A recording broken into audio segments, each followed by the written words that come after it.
Hello welcome to my mini blog. ଆଜି ହେଉଛି ଏକ ପବିତ୍ର ଦିନ, ଆନନ୍ଦର ଦିନ। ଆଜି ଏକ ହେଉଛି ଆଲୋକର ପର୍ବ ଦୀପାବଳି। ଏ ଦୀପାବଳି ପାଇଁ ମୋ ପୁଅର ବାଣ କିଣି ଆଣିଛି। ମୋ ପୁଅ ବଡ଼ ପୁଅ ଛୋଟ ହୋଇଥିବାରୁ ତା ପାଇଁ ଏକ ବିପଦପୂର୍ଣ୍ଣ ବାଣ ଆଣିନି, ଛୋଟ ଛୋଟ ବାଣ ଆଣିଛି।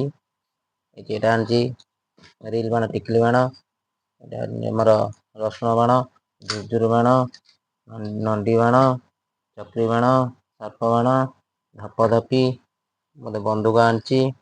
ଆଉ ଗୋଟେ ବନ୍ଧୁକ ଆଣିଥିଲି, ତାର ସେ ବନ୍ଧୁକରେ ଟିକେ ବନ୍ଧୁକ, ଏଇ ବନ୍ଧୁକଟାରେ ସେ ପୁଅ ମୁଁ ତ ଏବେ ଯୋଉ ସେ ନୂଆ ବନ୍ଧୁକଟା ଆଣିଛି କେମିତି ଫୁଟେଇବୁ ତାକୁ ଦେଖା, ଦିଆସିଲି ପୁରେଇକି ଦେଖ। ଖୁବ୍ ଆନନ୍ଦର ସହିତ ସେ ଖୁସି ହେଇଯାଇଛି ଆଜି।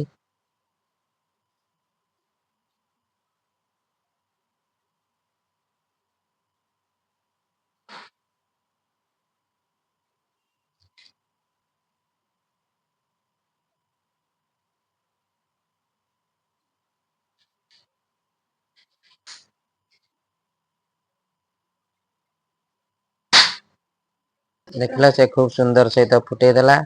ତା ଦେହରେ କୌଣସି ବିପଦ ନାହିଁ। ତେଣୁକରି ଆପଣ ମାନଙ୍କର ଯଦି ଛୋଟ ପିଲା ଥାନ୍ତି ତାଙ୍କୁ ଏଇଭଳି ଛୋଟ ଛୋଟ ବାଣ ଦେବ, କୌଣସି ବିପଦପୂର୍ଣ୍ଣ ବାଣ ଦେବ ନାହିଁ। ଏ ଜରିରେ ଆଣିଛି ବିପଦପୂର୍ଣ୍ଣ ବାଣ, ଏଗୁଡ଼ିକ କେବଳ ମୁଁ ଫୁଟେଇବି।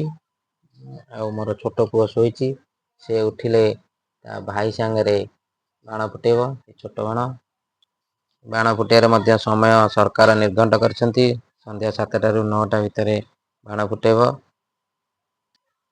ସରକାରୀ ନିୟମକୁ ପାଳନ କରନ୍ତୁ। ଆଉ ବାଣ ଫୁଟାଇବା ସମୟରେ ଛୋଟ ପିଲାଙ୍କୁ ସତର୍କତା ସହିତ ଅବଲମ୍ବନ କରନ୍ତୁ। ମୁଁ ଏତିକି କହି ମୋର ଭିଡ଼ିଓଟିକୁ ରଖୁଛି।